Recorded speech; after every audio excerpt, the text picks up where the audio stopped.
From Sacred Heart University in Fairfield, Connecticut, this is The Pulse. Welcome back, Sacred Heart. I'm Jack Sullivan. And I'm Ryan Sudo. We hope you enjoyed your spring break. While most of you were relaxing, staff and faculty on campus were gearing up for a convivio, a new partnership, and an app launch. But first, during spring break, most students go home, stay at school, and others travel to different parts of the world.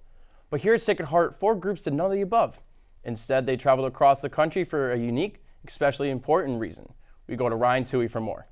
Over the spring break, members of Sacred Heart University's Habitat for Humanity Club traveled to different locations across the country to complete service work for those in need. Groups traveled to Fort Smith, Arkansas, New Bern and Cape Fear, North Carolina, and Hanover, Virginia. For some, such as Habitat for Humanity President Brendan Capuano, these trips are something club members look forward to attending each year.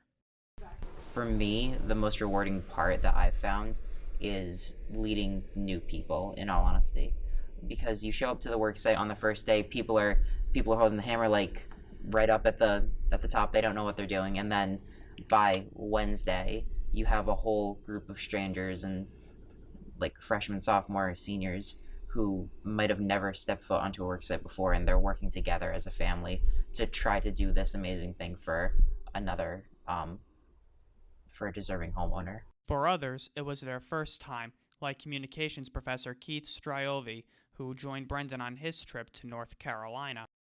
You know, anyone that's going to give up their week to go help out people that are less fortunate that need it. You know, they always talk about spring break, and even when I was a student, I never went away for spring break. Usually I had just like working my job and making extra cash because that's what I needed to do. But you always have the students that are going out, you know, who's going to Tijuana or Mexico, you know, wherever. They're going out, they're going to party for the week. But then you have this group of students, whether it's the Habitat group or people that are going down to El Salvador, that have chosen to take this week instead of, you know, having fun for themselves. They've decided to voluntarily donate their time to make other people's lives better. And there's no higher respect for that. During the week, Keith and Brendan took photos and videos and created a documentary of their trip. We're both video creators. Right away I was just like, we have to do something. We got to bring gear down, make some sort of video about it. And he was all on board for it, and it just so happens that they're also looking to make some promotional video for it. Liam, what you doing? Making 11-inch things to put under the roof. Soffits. That's it. Cutting 11-inch pieces of soffit so that the attic can breathe. No, Along with Keith, other members of the trips also made their Habitat for Humanity service work debuts, such as senior Trevor O'Brien. So for Sacred Heart, I started out actually doing the pre-fall program, Community Connections, my freshman year, and I think that laid the groundwork for me both in terms of socially and also in terms of my community service here at Sacred Heart. It was great, and I always tell families on my tours that it's an incredible experience because you get 25 new friends before you even have your first class here at Sacred Heart, and those friends that I met on Community Connections, I've still had throughout my 4 years here. We've done Curtis Week together, which is over winter break, which is a week-long program, which is both immersed in the Bridgeport community, and we do both community service and also attending religious services. And I've also done other programs just through the volunteer programs and service learning office, just in terms of daily. So what's really nice about the group is I already knew probably about at least half of them for our first meeting, which was great. They're student ambassadors, which I'm a part of, so I knew some of them through that. I knew some of them again through volunteer programs and service learning, and I knew a couple of them just through campus ministry, which is something else that I'm a part of. From Sacred Heart University, this is Ryan Toohey, Fairfield, Connecticut. You know, Jack, it's great seeing people coming together in a particular cause and doing something. Yeah, it was awesome. I had a few friends that were down in North Carolina helping out building houses, and it was very rewarding to them, and they told me that it was nice to do something that wasn't just for themselves but for other people. It's often forgotten that some student athletes don't have the luxury of going away for spring break. Instead, they stay behind to play in the final stretch of their respective seasons. Here's Millie De Silva with a winter sports update. It's the middle of March, and that can only mean one thing. It's time for March Madness. The women's basketball team finished as the 2nd seed in the NEC standings and hosted 7th seed Wagner in the NEC quarterfinal game. The Pioneers defeated the Seahawks 68-51.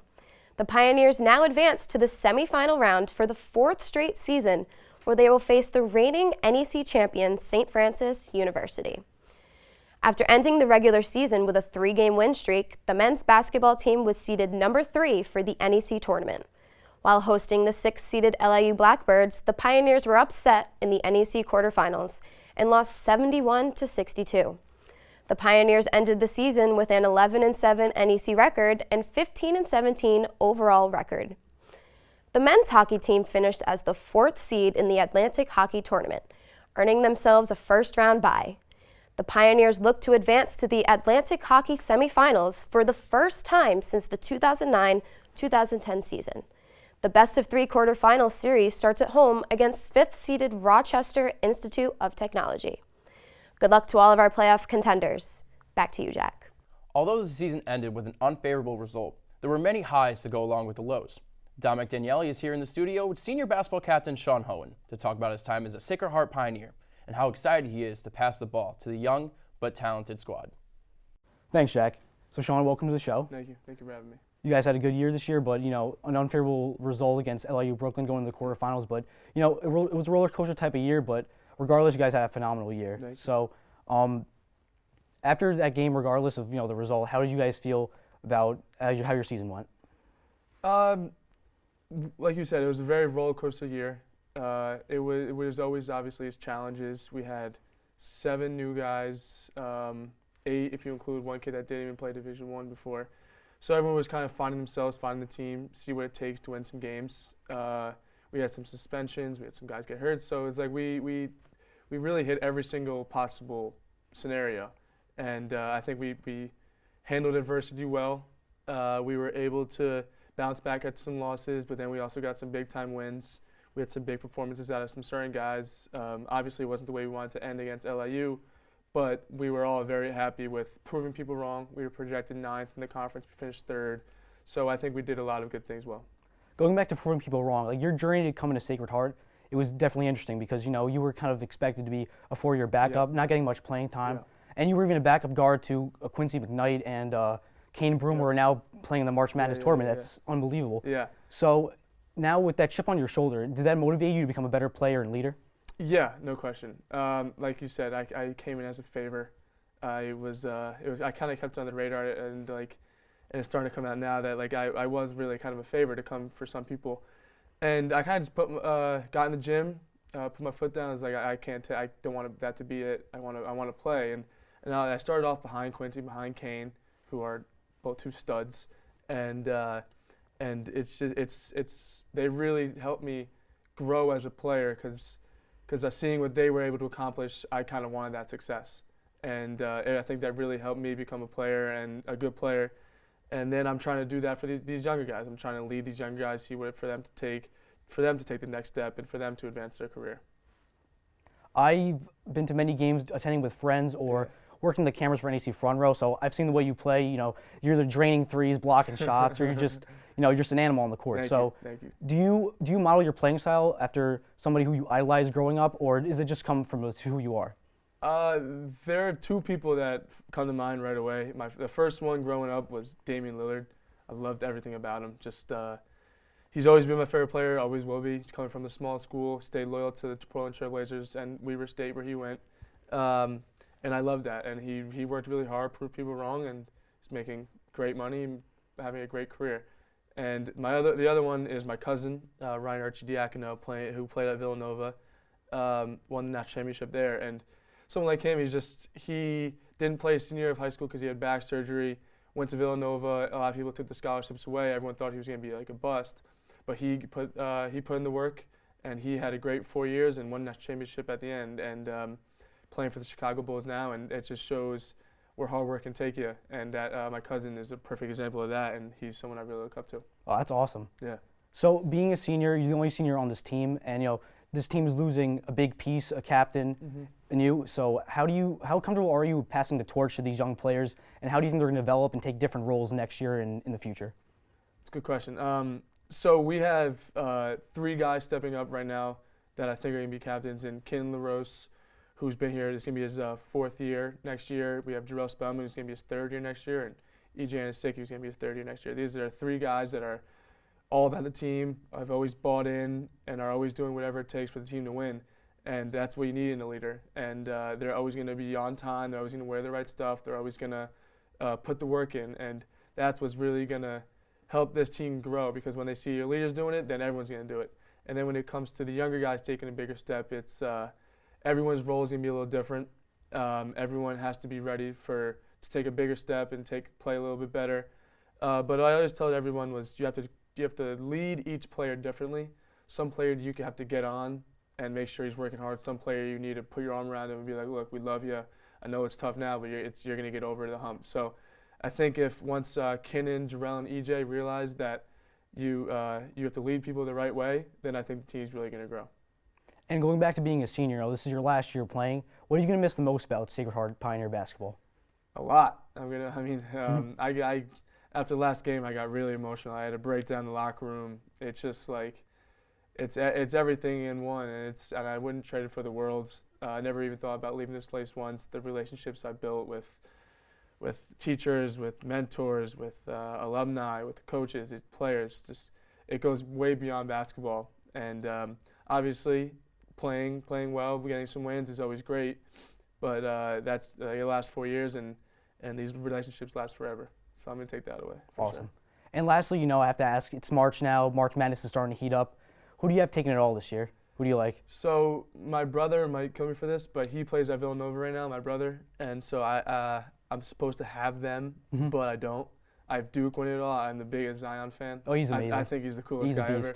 So I have Zion and Duke winning it all, but I'm also a huge upset guy. I love picking upsets. Of course. I got some weird teams winning big games, and I think that's the most fun. If my bracket doesn't win, it's whatever, but I just like picking the upsets. So if they win, I can tell people I actually picked it. Awesome. Yeah.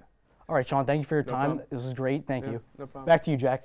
I got to say, Jack, I was very impressed with this team. They didn't get the result that they wanted, but you know what? They have a lot of seniors coming up next year. Yeah, I think Sean really put a mark on these young guys to really have a little influence on their season for next year, and they can just get better and better. Yeah, definitely.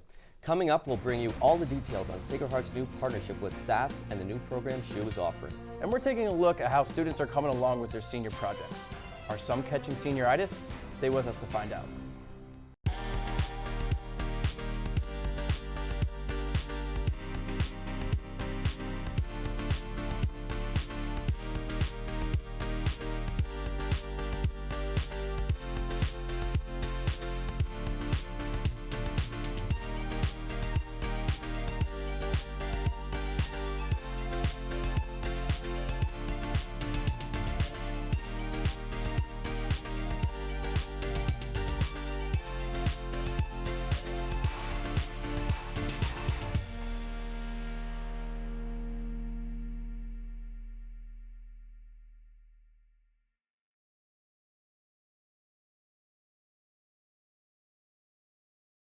Welcome back.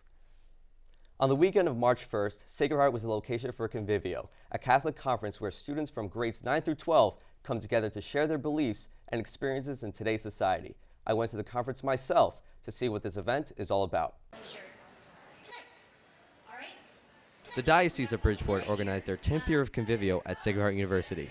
Convivio first started internationally in 1977 in Peru, where youth discussed issues they faced as Christians. In 2019, the Convivio is where students can share their beliefs in group discussions, listen to guest speakers, confession with the priest, and even participate in Sunday Mass. Friendships and bonds are formed while at Convivio. Damian O'Connor, who has helped volunteer since Convivio's humble beginnings, has seen the program evolve. I've been watching this for 10 years. It is amazing, the conversion that happens to these kids, and it's a true conversion. And it's a conversion because they're living it when they leave. It's absolutely wonderful. Jessica Mazzal, the head of Convivio, has a clear idea of what Convivio is all about. Participate in their faith, but Convivio is meant to be different than other retreats. It's meant to be the place where the kid who sits in the back of the classroom, who has questions and doesn't know what he or she believes in, can come to ask those questions and hopefully have an encounter with the Lord. It was a little intimidating just going into it. I didn't really know anyone.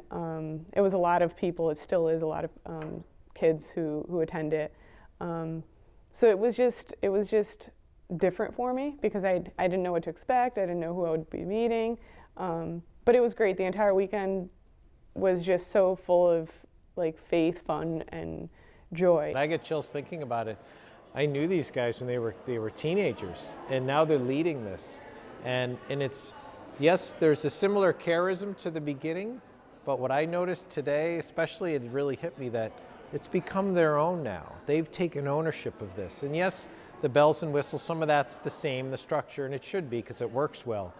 But they've made it their own.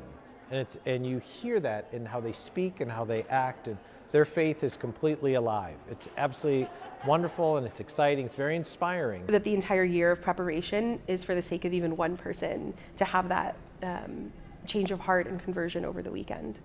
From Sacred Heart University, this is Ryan Snudo.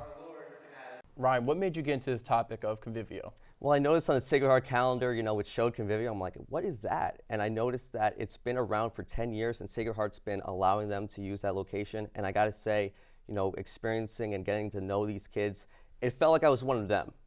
It's good that you brought this topic up. Thank you for that story. Sacred Heart has been expanding their programs of study over the years. She was partnered with many top-tier companies to provide students countless opportunities. Sacred Heart continues to grow, is now the second largest Catholic university in the Northeast. Here's Drew Thompson with more. Does it ever feel like your phone is listening to you?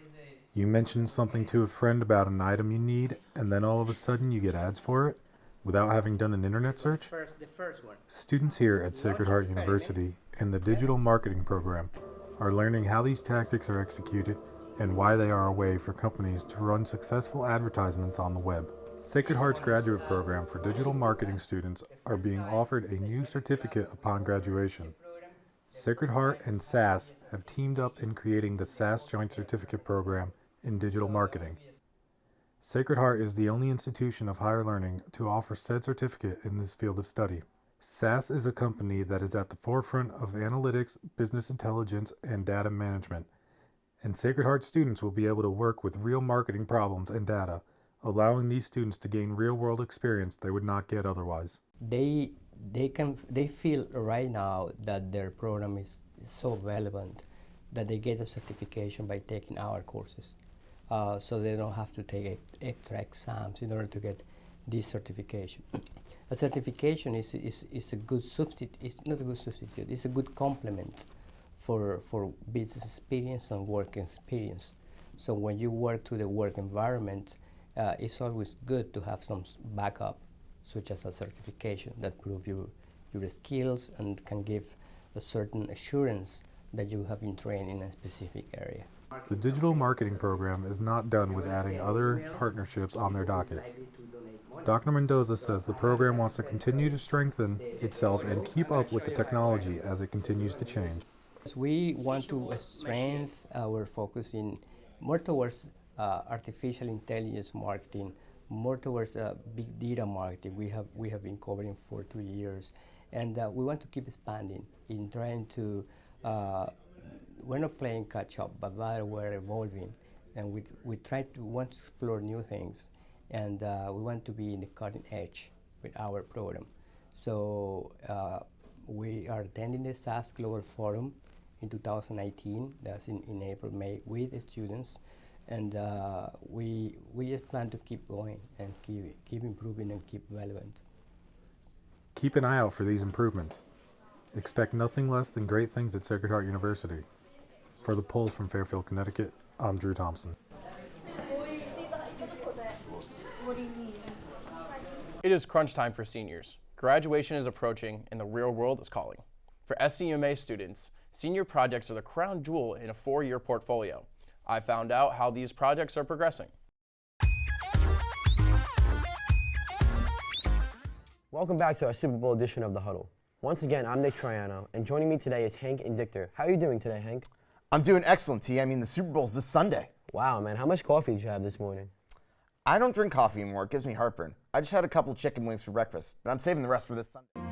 Every one of these people has affected the way that I've come to appreciate music in one way or another. It is time for seniors in the SCUMA program to show what they got.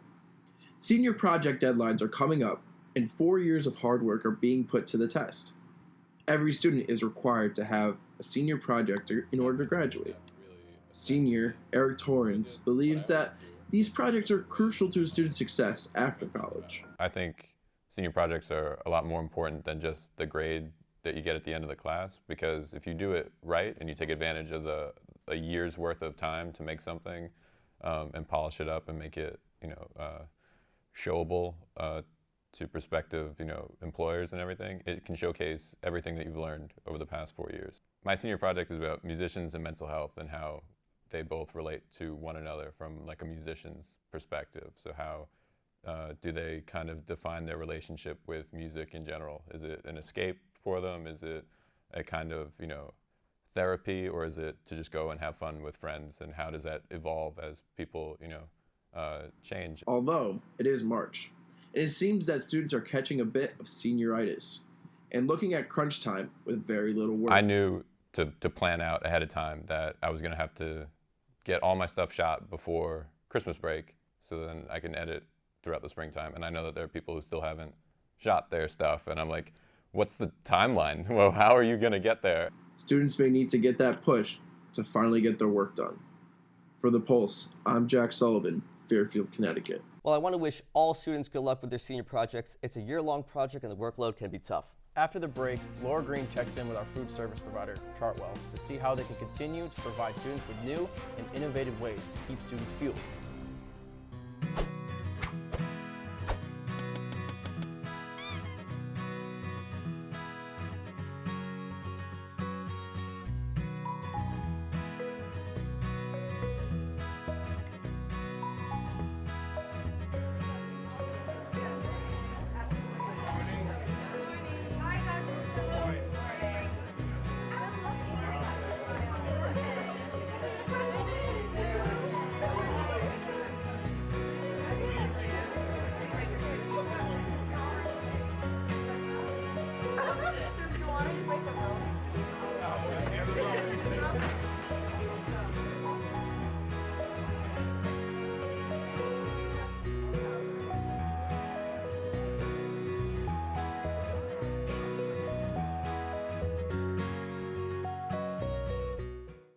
Welcome back.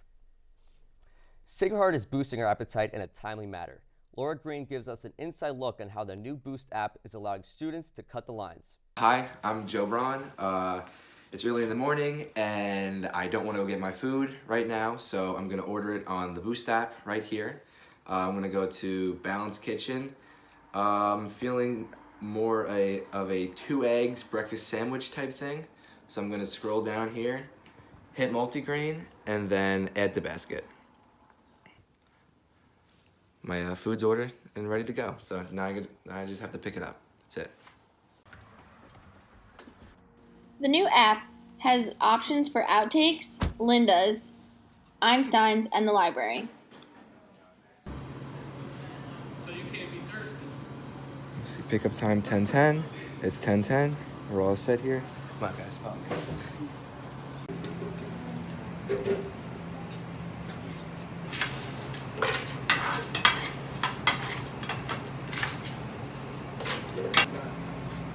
Cool. Yes.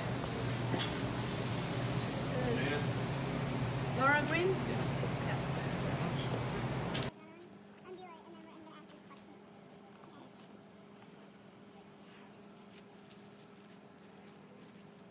Actually, a nice looking sandwich.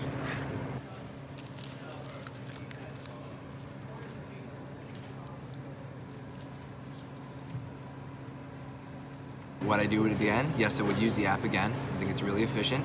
I was able to skip the line over there.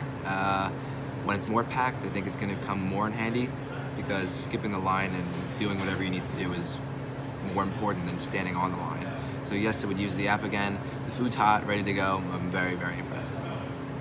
From Fairfield, Connecticut, this is Laura Green and Nikki Ziner for The Pulse.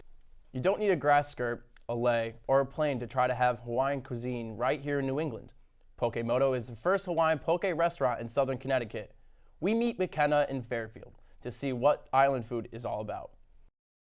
When you think of the islands of Hawaii, you tend to think of pretty beaches, great surf, and amazing luau's. The proud people of Hawaii love their culture, and a part of loving their culture is loving their food. Poke, a staple Hawaiian food, for years.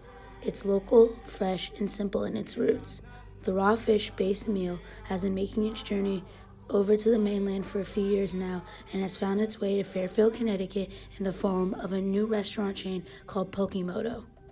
Pokey Moto is putting an East Coast twist on this island classic. Pokey Moto is Connecticut's first ever fast casual Hawaiian poke place of its kind, serving classic Hawaiian poke dishes while adding some twists that will fit its East Coast market. It's poke, but like East Coast style, and it's like a do-it-yourself style. Because like poke in like Hawaii is like a fish salad.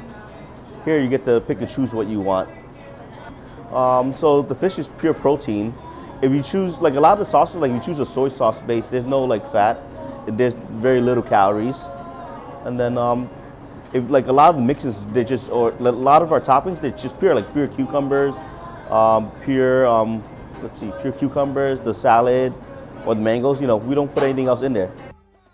The poke we eat today has changed and evolved from the first rendition that many of the original Hawaiian people ate, but the poke you still eat today still sticks to its original roots.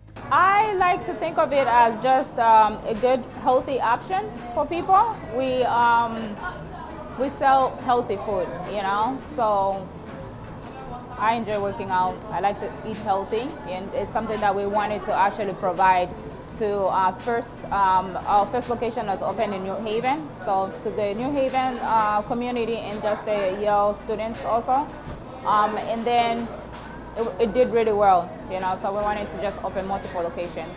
So it's good, healthy food. Hawaiian poke, we have a lot of options, so we do cater to people that don't want to even eat like raw food, Of course, the ahi tuna and salmon are raw, so we have options. The last few years, a big trend in healthy eating has spiked restaurants all over the United States to try to focus on clean eating. Pokey Moto completely fits this kind of clean eating mentality that people are looking for now. Well, they're just excited. They're like, I can get this. Like, there's so much more. Like, our staff, like, we're all friendly. Like, we make it fun. Like, because we have so much different things. Like, we're like, okay, you try this. Like, oh, you try that. Like, some people never had this before they came here. So, like, it's like an experience. Like, there's definitely no doubt about it. With so much to offer, how can you not come down and taste this amazing poke that Pokey Moto has to offer? people, like, no matter what you like, we have like one of everything. If you like raw, if you like cooked, if you like organic more, if you don't even like protein, like you can just get straight vegetables, avocado. So it's like, it's something for everybody to try something. Like some people, burritos, salads, like rice bowls, like we try to make a variety of everything. We're trying to get more stuff too. So it's like, you know, we just want everybody to feel welcomed, you know? Like Hawaii, like everybody goes there, you're happy, you feel good. So like we want that when we come here, like you just feel the same thing basically. Like a little piece of Hawaii. In Fairfield, Connecticut, it's McKenna Lamphere for The Pulse. Somehow here at The Pulse, we always manage to finish the show with a story about food or beer on our minds. That's all we have for today. For The Pulse, I'm Ryan Sudo. And I'm Jack Sullivan. Thank you for joining us. See you next time.